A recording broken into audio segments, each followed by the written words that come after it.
Hello.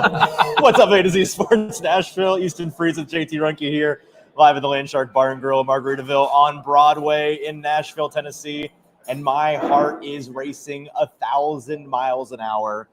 I cannot believe that the Titans just won a football game, let alone that football game. We all said a 1 out of 10 chance at halftime, a 0 out of 10 chance at halftime.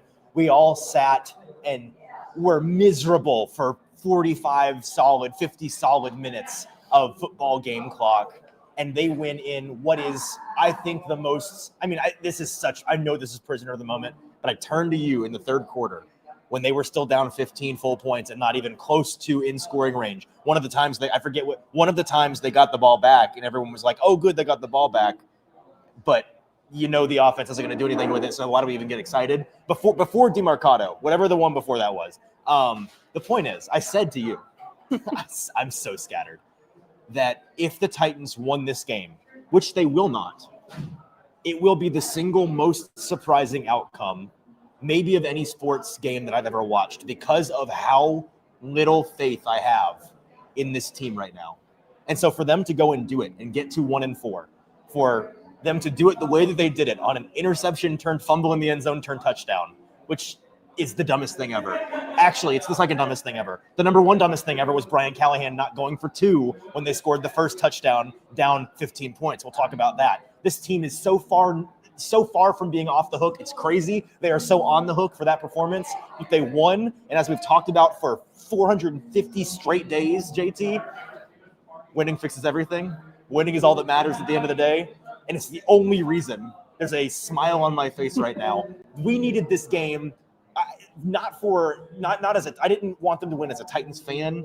I didn't need them to win in terms of just hoping that people would stay engaged. I needed it for my spirit, for my soul to still be invested in doing my job. And so here we are, and I'm actually excited to spend the next hour talking with you all. I'm at a loss for words. I've never, first of all, if you were here with us at the halftime show versus the pregame show, you'll notice that our background is a little bit different. And guess what, Titans fans? This is called the tiki room when you win. We only go into the tiki room here at the Margaritaville restaurant and Landshark Bar and Grill when the Titans win. We weren't going to tell you about it because, frankly, we weren't sure we'd ever end up in here. Yeah, well, guess what? We did, and we had to make the drastic move to come down here. But it's just one of those things where I can't pinpoint the exact moment where everything clicked. Like, the only thing you can really pinpoint to is Emari Demercado throwing the ball out of the end zone. That is the pinpoint. I don't know what that does, though. I don't know how that affects a team to then make them look like a team we have not even seen through 4 games. This was a team that we have not seen. We have not seen Cam Ward look that calm and composed in 4 games. We have not seen this defense actually shut down Kyler Murray. We saw them get active pressure on him and make him want to just take a surrender sack at times. We saw Tony Pollard actually run the ball and run hard. We saw Chigakonko and Calvin Ridley catch every pass that they were throwing. Maybe there was one drop on there on a second down or something, but Calvin Ridley made one of the biggest big-time plays he has ever made in his Titans career. Chigakonko, the guy who is known over the last 3 years for his drops, comes up clutch twice on the last 2 drives to keep the drive going. Everything just somehow started to work, and it wasn't that it was like the Titans had momentum. It was the first time they looked like a football team. That's right. And even since Denver. Since the first half of Denver. And you look at this team, and I'm so, like you said, not just that we get to talk about a Titans win, first of all, which is a breath of fresh air that both myself, Easton, everybody here at A to Z Sports, and all of you guys in the chat needed, but it's also nice that we will not have to talk about this Brian Callahan go for 2 situation, because something we're going to talk about it. We just don't have. We don't have to care about it. We should still care about it. Actually, I'm still gonna tear him a new one. Okay, fair but enough. I can do it with a smile on my face. That's the difference. Yeah, listen, I've been waiting for, and people in the chat want to say, if I owe Cam Ward an apology, I've said all along, we have not yet seen a moment where Cam Ward elevated his football team. And finally, in the last 2 seconds of this game, not even 2 seconds, but last drive of this game, Cam Ward elevated his last pass of the game to the point where I said some expletives that made an elderly woman in the other room over there turn around in disgust that because of what I was saying, because I could not believe what I was seeing. Oh. Yeah, but anyways, we're going to get to all of your guys' comments in here. And tell them to like the show. There's like 900 of them, which there's 5 times as many. I can tell you all care. I'm happy you're all here. We can rejoice for the next hour because there are 5 times more of you in this live show right now than there have been on any live show that we've done in at least a month. Yeah, I mean, listen up. Here we go.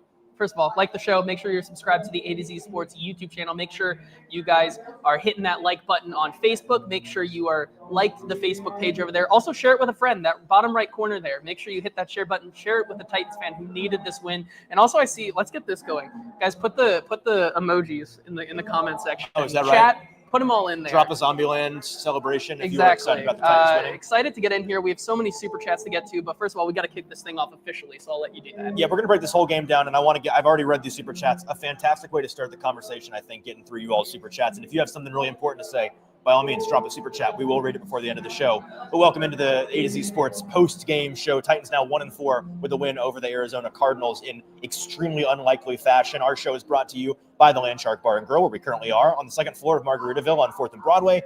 Shout out Traveler Whiskey and Miller Lite for game day drink specials all season. We're also brought to you by X Golf in Nashville, Murfreesboro, Hermitage, and Franklin, the home of indoor golf in Middle Tennessee. X Golf, play, train, entertain. PlayXGolf.com. BTA Sports. Use code ATOZ Sports when you download the BTA Sports app, or in the description below, there's a link to download BTA Sports to get the full season, 1 week, $10, $9.99 a week, 14-day free trial first. So your first 2 weeks are free when you use our link down below, only when you use our link down below. So check them out, BTA Sports. Botero Carts. Life is short. Buy a golf cart with 2 locations to serve you in Columbia and Gallatin. BoteroCarts.com. Lipscomb University Sports Analytics Program is turning sports fans into data-driven decision makers in the exciting world of professional athletics. And the Barrel Social Club, the Kentucky Poker Open, returns to the Barrel Social Club this October, this month. The BarrelSocialClub.com is where you can go for more info. All right, JT, let's get to a bunch of you with some super chats. Yeah, we already kind of got our initial reactions out. Let's get to people's initial reactions. If you guys want to join in, make sure you jump in the comment section, leave us a super chat. We'll try to get to as many of your comments as possible. You want to kick us off? As Amnesia says, major building block for this team. I agree. We're going to talk about what it means for this team, because obviously a win is something they desperately needed. But I think the things that they showed, a lot of my thoughts from this post-game show are going to revolve around what we talked about in the pregame show, which is, can this team show us some life? And was it ugly? Absolutely. Was there a ton of luck involved? Yep. Was there? Oh, yeah, 1,000%. Did God intervene? Right. Who knows? Was there divine intervention? It seems like it. But did the team in spurts, did certain players in spurts do things that we've not seen them do, that we were desperate to see them do? Show signs of life? Yes, they did. And I think that's something that if the team can capture that, can roll it forward, it is important. Because as Elks says, I think a good point here, good win for the Titans, but let's be honest, the Cardinals choked that game away more than the Titans won it. Yes, 100% they did. Absolutely. They had an Amari DiMarcado touchdown in the bank to go up, 22 points? Yes. And they had an interception in the red zone to snuff the Titans out. If either of those things, not even both, if either of those things don't go the way that they went, the Titans don't come close to coming back in this game, to covering the spread, let alone winning the game. So was it luck? Absolutely. He says, I don't know what the Cards were doing, but GG. I think it's important to keep that in mind. This entire conversation revolving around the point that this was so unbelievably imperfect and extremely lucky, but the parts of it that weren't lucky, which there were some. We're going to go through. I want to kind of go play by play here in a minute through those last couple of drives where they find the end zone twice when they needed it most. There were moments where key players showed up and showed you things. I think the biggest moment of which being Cam Ward finding Calvin Ridley deep downfield to get into the, they were inside the red zone at that point, right? Inside the 20-yard line on that pass, maybe right to the 20-yard line. Which one? The last one? The final shot downfield. Oh, no, that was at least a 40-yard bomb. Right, but did it get them inside the red zone? Yeah, okay, yes, I thought so, but I wasn't sure. So Sorry. we'll go play by play and kind of break all that down. Equal Opportunity says, rumor has it Cam was scrolling X after the third quarter. If he did, he saw that we were all calling him a bum because he was awful for the first 45 minutes of the game. Yes. I'd imagine he realizes he is awful for the first 45 minutes of the game, but kind of in Cam Ward college fashion, he goes gamer mode when it matters most and gets the team up out of the hole Yes. at the last minute. Is that sustainable? Debatable, but he did it. Let's see. Zach just throwing us a super chat. Appreciate you, Zach. Johnny Buck says, interception, fumble, touchdown was pure genius. Yeah, I can't believe that the Titans and Brian Callahan had that play in the bag this whole time and did not think to call interception, fumble, touchdown. Everyone knows that Tyler Lockett, who was like 0-7 at one point in this game, at one point of this season, in the middle of this game, he'd been targeted like 7 times for no catches. Everyone knew Tyler Lockett, anytime touchdown, was a lock today. TLG with a big super chat. Thank you, TLG, for this. That win was fool's gold, and I'm a fan. Yes, 100% it was fool's. I mean, the fact that they won the winning part of it, yes, fool's gold. Some of the things they did well and showed life, I don't think is fool's gold. But the win, absolutely. Ward keeps rifling shots and intermediate passes with no touch, forcing throws into coverage, missing guys that are open like Chimere Dike, and playing backyard ball with no mechanics or rhythm, chaos. Yes, for the first 15-plus minutes of the game, that's what it was. But you saw the life, and I think that's something that it is absolutely fair as long as you acknowledge that this was not a sustainable win by any means. It wasn't an earned win by any means. When that chart, that chart that comes in on Sports Nerd Twitter during the week where it's like, how bad did you really get beat? And it shows the differential in teams' yardage and efficiency. I can already tell you the Titans are going to be at the flukiest possible end of that chart because the Cardinals I won't even say they got jobbed. They jobbed themselves here. Absolutely true, TLG, and thank you for the super chat. You also have to think, you go back, we'll talk about this last drive, but there was one where Cam absolutely rifles a missile into Calvin Ridley's chest in triple coverage that should have arguably been a pick. Yep. I mean, it just took some insane amount of luck and just, like he said, Cam this team is due for some luck. I'll say it. This team has been unbelievably bad for 400 days, but they have also been unbelievably unlucky for 400 days. Both of those things have been true. Yes. So a little luck breaking their way is not going to hurt anybody. Absolutely. A couple more super chats. Garrett paid for us to say it, so I'm going to say it, but this is a crazy comment. Wasn't the prettiest girl at the prom, but she put out. All right. I mean, it paints the picture. I see where you're at here on that, Garrett. Thank you for the super chat. Crazy. King VC, lock in, like the show. That's right. Like the show. A bunch of you here. Hit that like button for us. It's free. It's extremely easy, and it's very helpful. King VC says, Joey Sly, must put these kicks in the middle. Was there a single person watching the end of that game that was not thinking there's a decent chance that Sly rips everyone's heart out? We thought it right here. I mean, we were literally sitting here about to start the show saying, we kind of are just going to rip it and say that we have faith in this team to Joey Sly to put this away, because that's what we're going to name the post-game show, and that's what we're going to do when we go live when I send this tweet. If he would have done that, I would have had so much more work to do to walk that all back, but I did and you talked about it in the pregame. This didn't even cross my mind until just now. Not only could Sly have shanked it, which he'd done in that game, right, from short distance, but also the number of blocked kicks in the league so far this year is at an astonishing clip. That did not cross my mind until just now that they could have blocked that kick. It also would have been a fitting way to end that game. So a very fortuitous ending. Where to go from here? Let's do the X Read discussion, the X Golf discussion, because we had our X Golf X factors from the pregame that I want to bring back around. That'll get us into the conversation about this team is showing some life. And JT, if you wouldn't mind, can you pull up the drive play-by-play for those last couple of drives? Because I'd like to talk through that a little bit while I tell our friends about our friends over at X Golf Nashville. They have 4 locations open now. They are the home of indoor golf. You can check them out in, if this will load, Nashville, Murfreesboro, Hermitage, and now open in Franklin. Want to make sure we get all those locations in there, because no matter where you are in Middle Tennessee, there's an X Golf near you available to be your home of indoor golf in Middle Tennessee. Play, train, entertain. PlayXGolf.com is where you can go to book your bay. They have reinvented the player experience by creating the most accurate indoor golf simulators on the market today, giving every person the power to take on the world's top courses, compete in a wide variety of game formats, and improve their swing with lessons and superior analytics, all while being totally entertained. New Monday Night Football leagues are opening this fall, so check those out. Get enrolled today. Sign up for those. And if you're thinking about having any Christmas parties, any corporate events this fall, X Golf, a fantastic option to entertain your employees. Check them out at xgolf.com. JT, you and I both had our X Golf X Factors to start the show, the game. My X Factor was the Titans showing some life, doing something better, and showing a clear positive trend line from last game to this game. and I acknowledge that was as broad and as low a bar as humanly possible.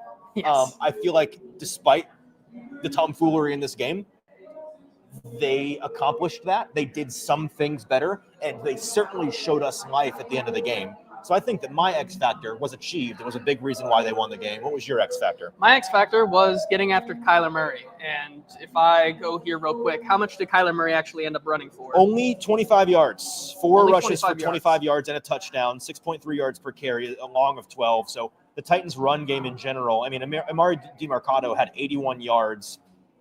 Wait, hang on a minute. Is this just not refreshed? It might have not. I think that might have been included. Did DiMercato have 81 when you took off the? Yeah, no. Wait, no, yes. Yeah, just kidding. Kyler Murray. Okay, so DiMercato had 81, but he really had like a $130, $140. Yeah. If you don't have him fumbling at if I were a skill player in the NFL. Well, no, the 71 is on there. So like the yards did count. Oh wait, yeah, I'm dumb. I don't know. I'm thinking fantasy. Okay. That they don't count if you fumble. Yeah. Excuse me. Yes, 81 yards. 71 of them were the long run. Got it. That being said, we've seen this 2 weeks in a row now with A.D. Mitchell in Indianapolis, now DiMercato. If I were a skill player in the NFL, I might make it my own personal rule that I am taking the touchdown ball with me back to the sideline at the end of every touchdown. Like it's mine until I can physically hand it to the ball boy, because this is out of control. Yes. I can't believe that he did that. I'm sure he can't believe that he did that. I'm sure on every Cardinals radio show in the world right now, that's probably what they're talking about. Although they're probably also talking about the guy who I can't remember who, but the guy at the end of the game who got the interception and then fumbled it. Did you catch who that was? I did not catch who that was. I did not. Okay. We'll find that here in a minute. Those two guys kind of single-handedly sold for the Titans. While you're pulling up those drives, I'm looking here at the win probability. At halftime, we were talking about how the Titans, according to NFL Pro, had a 5% chance to win. Yes. Mathematically. At the beginning of the fourth quarter, the Titans had a 3% chance of winning, down 21-6. So the moment they scored their first touchdown and missed the field goal instead of going for two, they jumped up to 11%, down 9 points. When they scored the second touchdown, they jumped up to 27%, down 3 points. And they still only had a 26% chance to win the game with 56 seconds left. The moment before Cam Ward rips that shot to Calvin Ridley to get them in the red zone, they still had a 21% chance. And then the moment they completed that pass, it jumped up to 91%. So I'm going to tweet out this graphic. This is an all-time win probability graphic and an all-time bad beat for the Cardinals. Yes. But do you have those plays pulled up here? Yep. Kind of just talk us through those last two drives, and we can kind of evaluate where the team showed life and where there were still some very fluky happenings. Oh, absolutely. You go to, well, first of all, the Titans, when they had 8 minutes and 45 seconds left in the fourth quarter, Cam Ward finally gets things going a little bit after, getting to Chigakonkwo, who takes the ball for 16 yards. Started to see some of that yards after the catch, which we have not seen at all yet from him this season. So that was good. You also get Gunnar Helm involved. You get Alec Manor involved. These are the small type of throws, the quick throws that we wish we would have seen earlier this season for Cam Ward. Yes. We finally started to see him in this game. And you saw how impactful that was to continue to move and be ahead of the sticks. It didn't take too much. With Chigakonkwo, 16 yards. But then you get Gunnar Helm on an easy out route for 6 yards. You get Alec Manor for 5. Then you get Tony Pollard and bring back that run game in which he goes for 14 yards. Then you go back to Chig, who gets, out of the, yards after the catch for 12 yards. Then you get to Cam Ward, you get to Calvin Ridley across the middle there to put them right on the doorstep of the red zone. And I know I turned to you right before this next play happened. I said, hey, the Titans are finally in the red zone. Well, not technically, they weren't in the red zone. They were right at the beginning of the red zone. They were at the 20. And that's when Cam Ward, I still would need to go back and look at what that play was, because you might have said it was deflected. It may have just been a bad throw by Cam Ward. It looked like a total duck. If folks in the chat saw the right angle to know, was that ball deflected? I don't understand how it wouldn't have been deflected. So we'll keep an eye on the chat to see if you guys can confirm that. Exactly. Regardless, it was nowhere near his target. That is where all the luck in the world comes in which, and to be honest, it may not be as much luck because you talk about how weird that ball was. It came into his hands as he caught it in a weird way it did to the tipped. point. Okay, I thought I was taking crazy pills for a minute. So that ball gets tipped to the point where it is floating in the air. That guy comes down with it, but can't, because of how bad it was, because it was deflected. He ends up making a football move inadvertently, fumbling it on the ground, and Tyler Lockett makes the heads-up play, which the Titans seem very, very good at doing. Last time we saw that, it was Traylon Burks like 2 years ago or whatever. You mean Traylon's one of 2 touchdowns exactly, in his NFL career? yes. Like the Titans are just Titans wide receivers are very good at finding fumbles near the end zone and taking them in for a touchdown. He does that as well, and that is just a play that you cannot script and is just pure dumb luck. But it gets the Titans continuously going. From the Imari, you could see it. The DeMarcado kind of throwaway. You saw the shift into that drive, and then for that to happen, you look at this team that was just already buzzing after that and say, this is a team that actually, for once, believes in itself and its ability to maybe go out and win a game. And you saw that with the next drive on the defensive side of the ball with Kyler Murray. Kyler Murray, it really was a bold play. We were talking about this by Jonathan Gannon to essentially run 3 times and say the Titans can't beat us. It was a prove it moment for Cam Ward. Jonathan Gannon basically saying, we're going to punt the ball back to you at your own 20. Go beat us. Well, and you know what? When they completed that pass to Calvin, there was less than a minute on the clock, if I'm not mistaken, and they were nowhere near field goal range, or maybe they had just gotten to midfield with. I'm going to pull it up here. So, okay, so they got across midfield on that pass to Chigakonkwo. So right under 1 minute to play, 56 seconds.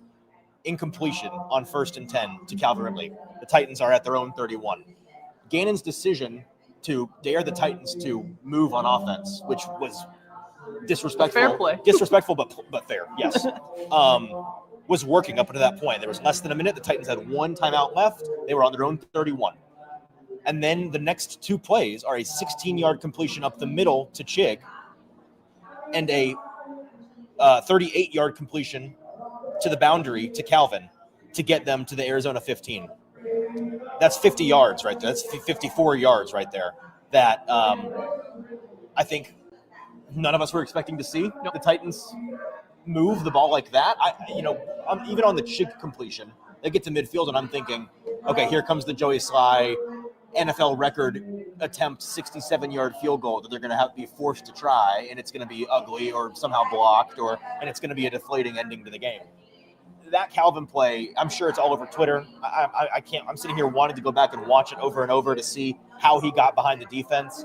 Cam, I'm looking forward to grading Cam here in a second because to that point, his deep accuracy in the game had been atrocious. Yes. It had been awful. Pretty much everything he'd done in the game to that point was awful. So for him to connect in that moment, that's him showing you that gamer edge that he has that is a part of the reason why he was drafted first. I want to get back to touching on the life that this team showed because you pointed out the DeMarcado fumble. I literally tweeted, the Titans somehow caught a vibe. They're down 15 after they were about to be down 22 because DeMarcado fumbles. They get the ball. The offense actually moves down and scores a touchdown.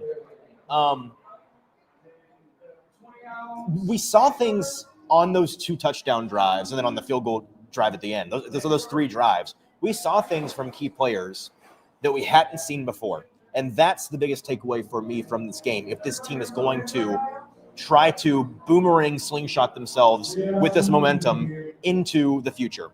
Because not only were they down 15, and not only had they not played well to that point in the game, but I think above all, the thing that all of us are thinking about in that fourth quarter that makes us as pessimistic as we were is not what had happened in that game to that point, not the fact that they were down 2 scores, but the fact that we've watched these Brian Callahan teams for over a year now in this part of the game play their worst ball to sink. And they showed on the broadcast at one point the graphic where the Titans had double the negative point differential in the fourth quarter as the next worst team in fourth quarter point differential this season. Awful. And so it's not just that you think, oh, well, they have to do something at this point that they haven't done so far today. You're sitting there thinking they have to do something at this point that they've not done really at all under Brian Callahan, certainly not this year. And for them to do it, and for guys to suddenly be making play, oh my God, Tyler Lockett coming back to the ball and making a hands catch that's difficult. Calvin Ridley making a couple of completions downfield that are looking like the guy that can get open with his elite athleticism and speed and burst. Cam Ward making passes that are erratic still, and the footwork is still not great. The pocket management is still not great, but he is completing the ball in tight windows, giving the guys chances to make plays, and they're making them. Basically everything went right on those last 3 drives, except for the fact that Brian Callahan very, very, very stupidly decided to kick an extra point that was missed instead of go for 2. So I know I'm kind of rambling, but do you get what I'm saying about that vibe that they caught? Is the first time that I'm beside myself because I've not seen life from this team, even in the Denver game, all year until this quarter of football. Yes. And maybe it will pan out to have just been the flukiest possible circumstance handed to them by the Cardinals. And I think the win was handed to them by the Cardinals. But the guys showing life, showing fight, Chig Okonkwo, Calvin Ridley, Cam Ward, Tyler Lockett. Yes. These guys showing fight is something that we've not seen for over a month now, and it's really refreshing, and I don't know what else to say about it. Yeah, I mean, there's 2 things. I think RAS Big E brings up a big one. This is the first time we saw them working the tight ends on those deep shots. Yes. Up the field, which is something we had not seen yet. Huge Gunnar Helm catch there on the sideline that we didn't mention, by the way. Exactly. You talk about that one that put them right on the doorstep to score their first touchdown of the game. There's just an element of this is why Cam Ward was the number 1 overall pick and still is, and why he was that talent. In that moment, those last 2 drives, the calm and composure and the idea that he just it finally clicked for him, or he got it. I kept coming back to myself in those 2 offensive drives. And of course, going back to what you said on the defensive side of the ball, the guys finally showed up and they played some good ball into the 4th quarter, which I think was very needed.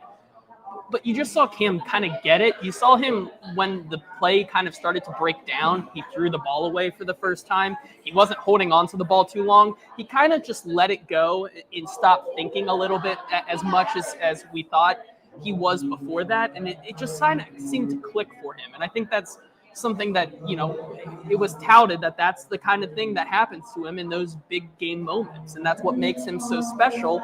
And you just need to see that more in the moments where the stakes aren't as high as that, right? And so I think you saw that you finally got your marquee Cam Ward moment that you were looking for.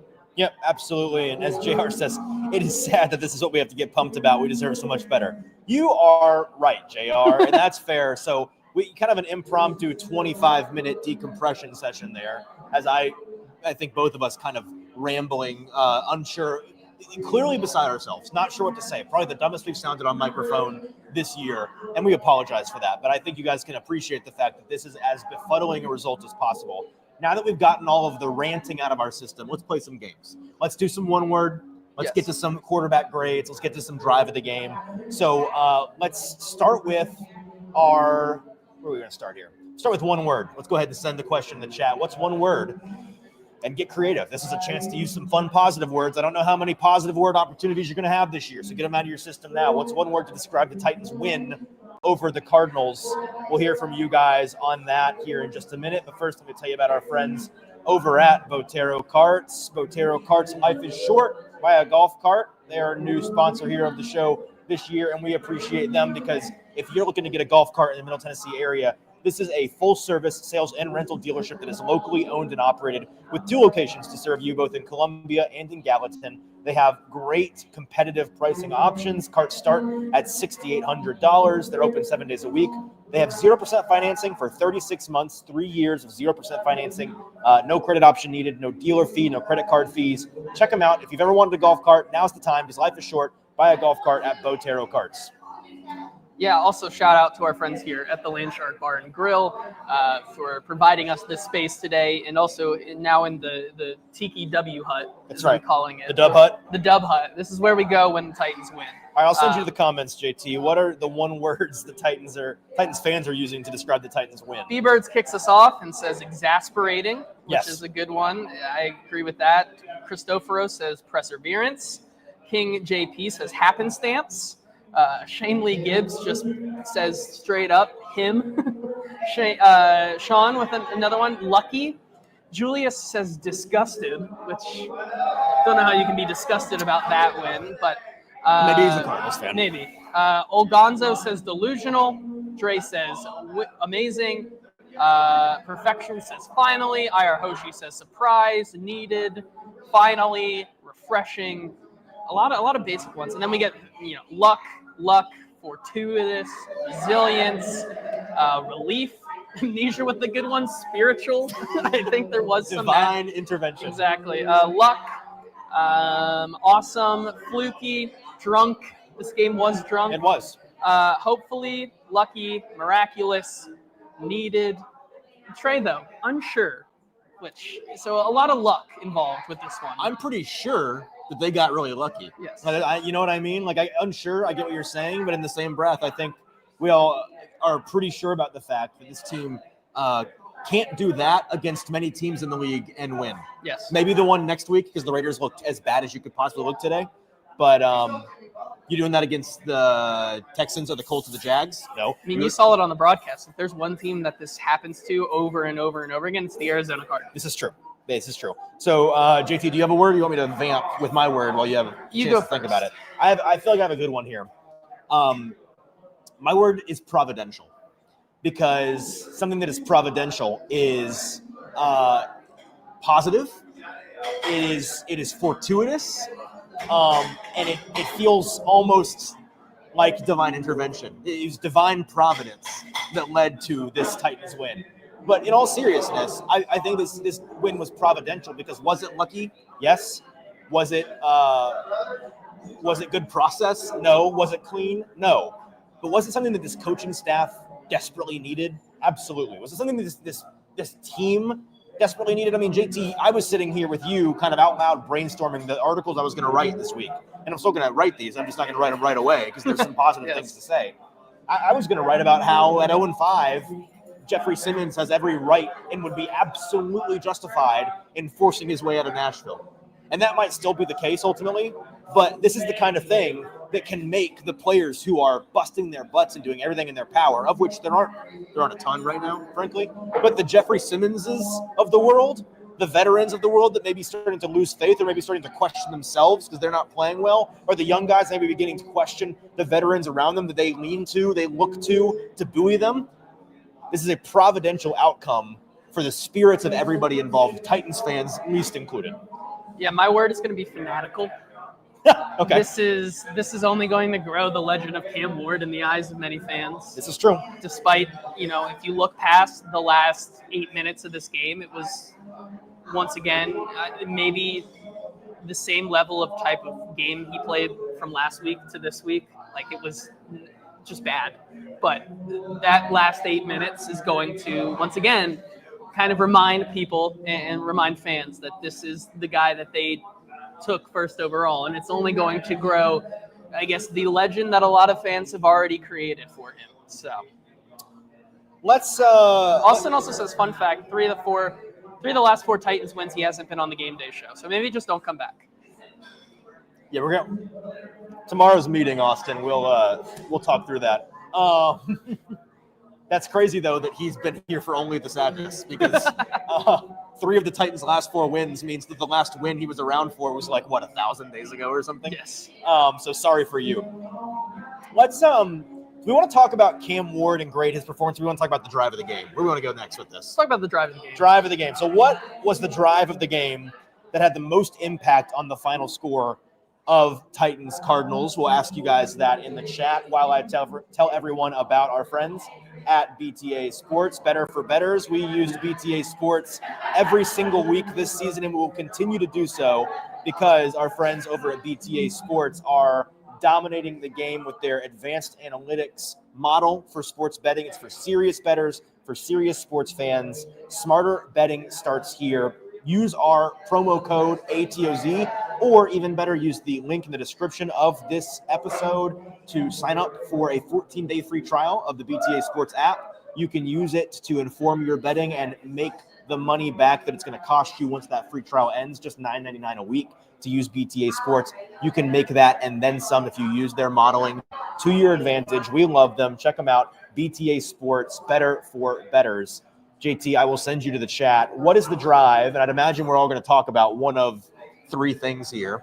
What is the drive that most impacted this win for the Titans? I think Chill Mode starts us off and says Ridley, and then the helm catch that puts him right on the doorstep of scoring that first touchdown. King JP says the Cards fumble. DeMarcado's fumble is the drive of the game there. Toby the Titan says the last one. Nolan says the last one because the Titans won. Let's see what else. The fumble out of the end zone, the last two drives. Ridley catching that bomb from Cam on the last drive.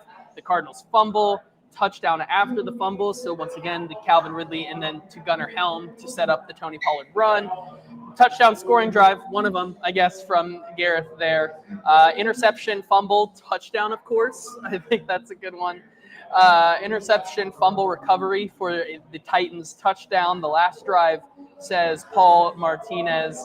Robert just says the Titans had it all the way, so all the drives are the Right. Yeah. Adam says the interception, fumble, TD. A lot of different ones. All of them very important. Ethan, do you have yours first? I think technically speaking, if we're looking at the Titans win probability, I think technically speaking, the most impactful drive is the final one.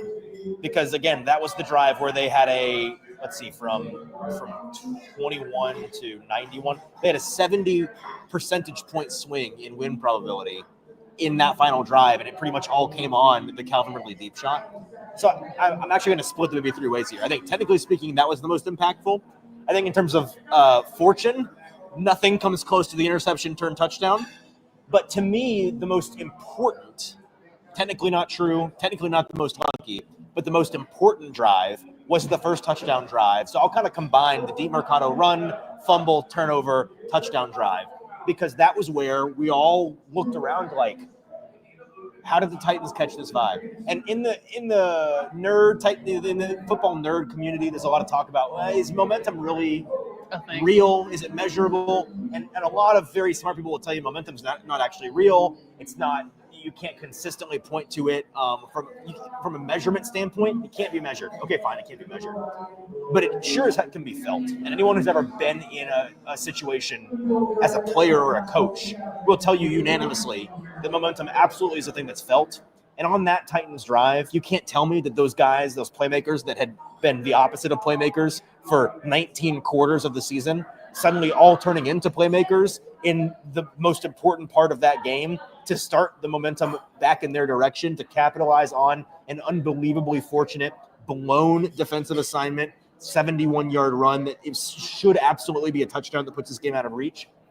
I think that was the drive that made all the difference, because you saw the Titans go from the team that shrunk in the fourth quarter consistently to somehow rising in this fourth quarter. Yeah.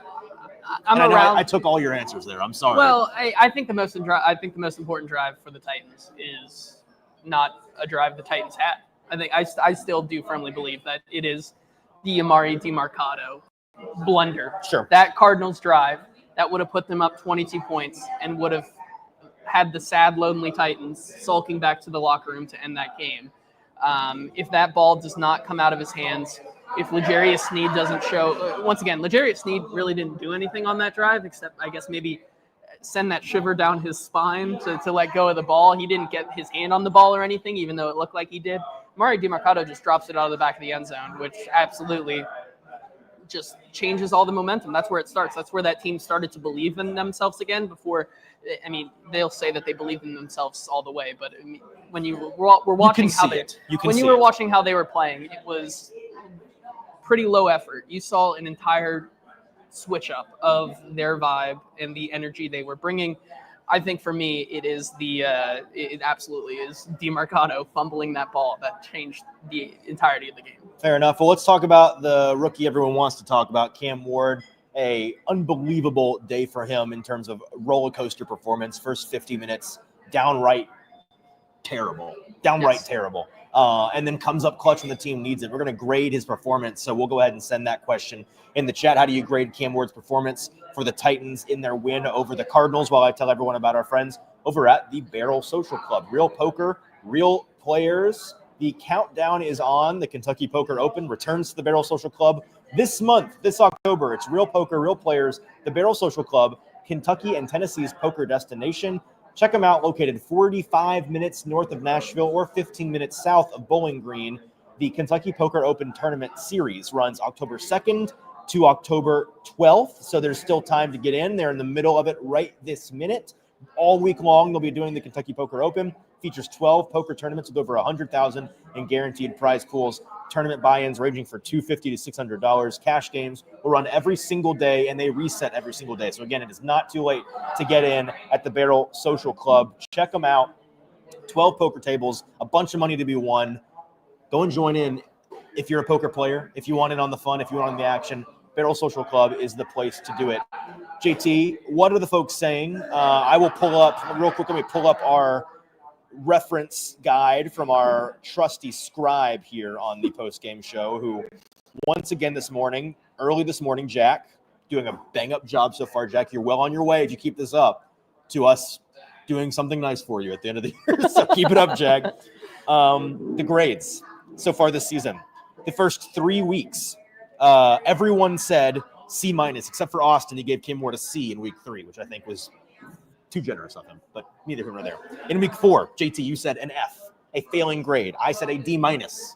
Today, I think we might get slightly better grades, but I'm curious to see if the people have gone overboard in the chat. So you tell me, what are the grades people are giving Cam Ward? Yeah, well, Yuri starts us off with a C+.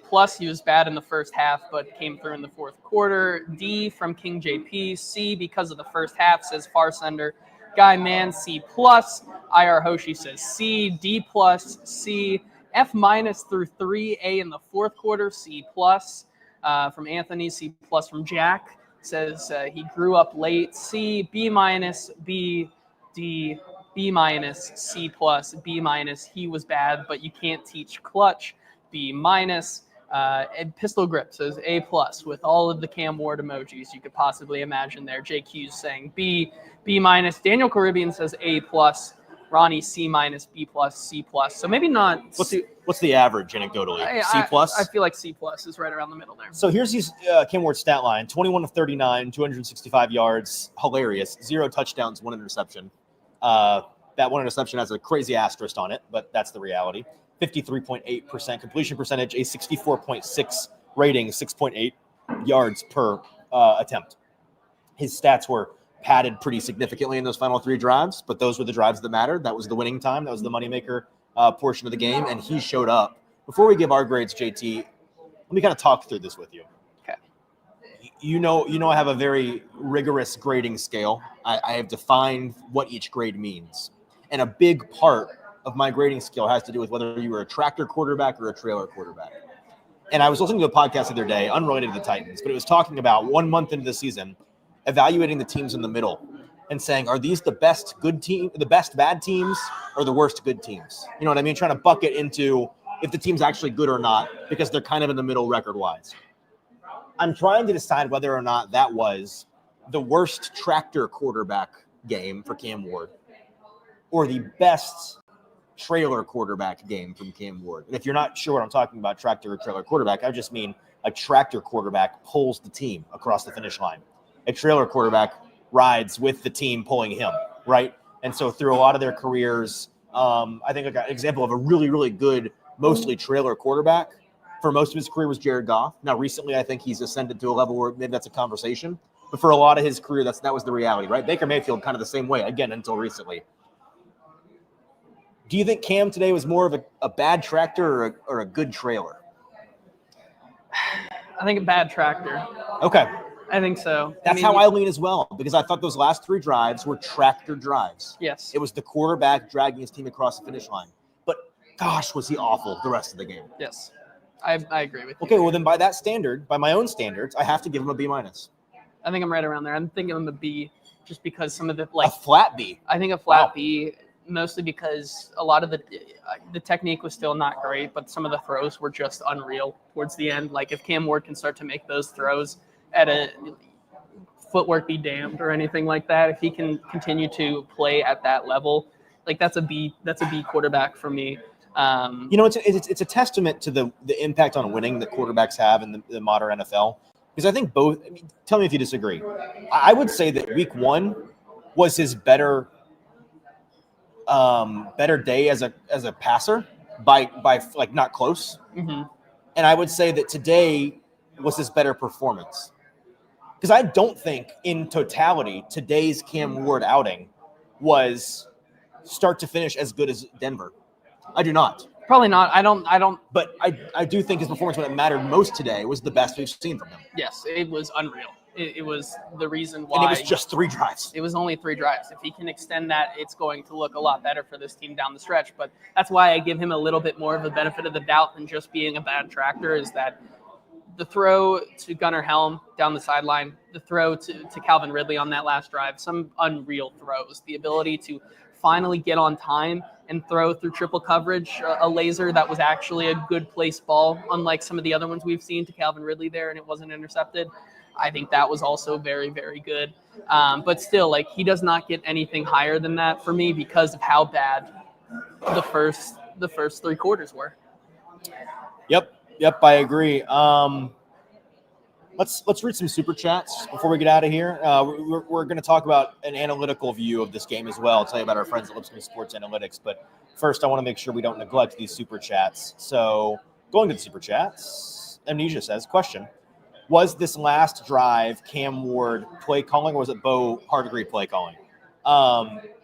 Just because it's 2 minutes doesn't mean the quarterback is calling the plays, right? Yes. There's still communication. When it's a hurry-up situation, there are certain we'll ask these guys this week, I'm sure, but generally speaking, there are certain predetermined decisions when it's hurry-up that the quarterback is given, hey, do this if it's this, do this if it's this, do this if it's this, and they know from the coaching staff what to do, and then sometimes they call in. When they're huddling, obviously, it's from the play caller, but when it's all hurry-up, typically speaking, I believe it is the quarterback knowing predetermined things. We'll ask them, though. It's a good question. Lamb with a big old super chat. Thank you very much, Lamb. Appreciate this. There have been other games that teams almost gave the Titans and they didn't capitalize. Today they did tighten Absolutely. up. And that's a fair point. I don't think you need to be ashamed of that win at all. No. You can recognize that it was extremely lucky. But again, this team has been devoid of anything resembling luck for 400 plus days. So you take them when you can get them. Absolutely. The pendulum swung back today, and it just so happened. Now, here's the problem. They used it all up in one game? Do they use it all up in one game? Yeah, probably. Maybe. Yeah. But is that necessary? Like, did they need to in the grand scheme of things? Probably, because of where this team was. Fan of the game says, I just watched a team that didn't give up on Callahan. I agree. And man, that clip on the broadcast on the interception fumble touchdown, Callahan just going crazy on the sideline like a kid in the candy store. As somebody that likes Callahan as a person, it was a good feeling to see him not look like he wanted to die on the broadcast, because up to this point, every single time we saw him on the broadcast, he looked like he wanted to die. So I think it also was just him kind of getting some emotion out, hoping that the refs did in fact get that call right, because we've seen him now 3 weeks in a row just get screwed by the refs a little bit. So and today's refs were not good. Last super chat from Andre. Love the win, but hate that they keep playing passive. Agreed, Andre. Setting up the field goal instead of playing for the touchdown was pure stress. I actually disagree with that at the very end. Relying on an inconsistent kicker. I get it. Like, I do. I think that playing to manage the clock there, like if you can't show, let me put it this way. If you, with the opportunity they did to run the clock out to 000s and kick a less than 25-yard field goal, if in that moment when you have that opportunity handed to you on a silver platter, you choose to try to score the touchdown instead, then you are looking for a new kicker this week. Yep. If that is how little confidence you have in your kicker, then you need to get a new one. Yeah, I think so. Now, I agree with that. But I do generally agree with. I don't love this example for the rest of the comment, because the comment being about playing passive. I agree. Callahan not going for it on the 4th and 1 in was it late third, early fourth, where before they'd started their run. I think it was the late third. They have 4th and 1 at like the 40-ish yard lines, not quite to midfield, but not backed up either. At that point, I don't understand punting the ball. Clearly, it worked out for him, but to me, that was a poor decision. A way worse decision was I hope he does not make a fool of himself with his answer on this, because when you are down 15, if you score the first touchdown, you have to go for it too. This is analytics 101. You do that because you need a 2-point conversion eventually, right? Right. Doing it now instead of later means that you are going to spend the rest of the game from that point on knowing exactly what you need. If you get the 2-point conversion, you know all I need is a touchdown and an extra point. If you don't get the extra point and you're down 9, or you don't get the 2-point and you're down 9, then you have the rest of the game to act accordingly, knowing that you need a touchdown and a field goal. Now, the Titans got their touchdown and got their field goal, and it technically worked out because they missed the extra point too, so they did spend the rest of the game knowing. But the plan wasn't to miss the extra point. The plan, obviously, was to make the extra point, be down 8, and then score a touchdown, and then at the very end of the game, hopefully, go for 2 and convert. It's a bad process. It's dumb. I can't believe Callahan did it. I said beforehand, to get myself on the record, if you don't go for 2 here, you're an idiot. And I don't think Brian's an idiot, but I think that was an idiotic decision that I don't know what his justification is for it, but frankly, I don't think there is one. So that's terrible. Yeah, good thing it is it worked out.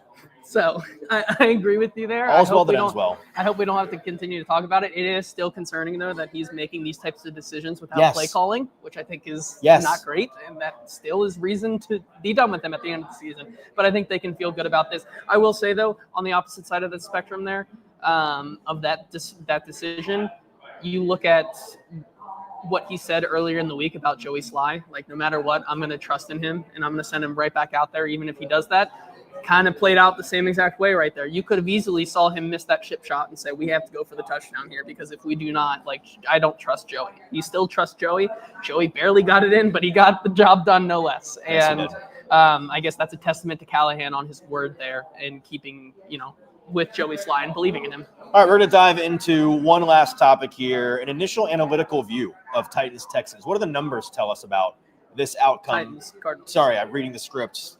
I got Ron Burgundy there. You could leave it on there, and I'd probably say it for the rest of the season, too. Yes. Even though I don't know it. Let me tell you about our friends at Lipscomb Sports Analytics, a nationally recognized university who is changing the game for analytics when it comes to getting your foot in the door in sports administration, in sports media. Having a degree in analytics is a fantastic way in 2025 to get ahead of the curve and to differentiate yourself amongst many, many people that want to have a job and work in sports media. JT and I and Austin and everyone at A to Z Sports are constantly being asked, how do you do this? There's no one clear path. I can guarantee you, though, this degree is a fantastic starting point if you're wanting to get into sports. They are a nationally recognized university program that is turning sports fans into data-driven decision makers in the exciting world of professional athletics. At Lipscomb, they're not just watching the game, they're changing how it's played through their innovative sports analytics program. So turn your passion into a profession and go beyond the box score with Lipscomb Sports Analytics. JT, looking at the analytics, what are you seeing about this game that stands out to you numbers-wise? I mean, you still have to go back to the run game. As much as the Titans continue to wanting to get Cam going, there's still, I think, even after this game, is room to improve for the run game. I mean, even after all was said and done, Tony Pollard still was running at 4.8 yards per carry at that clip.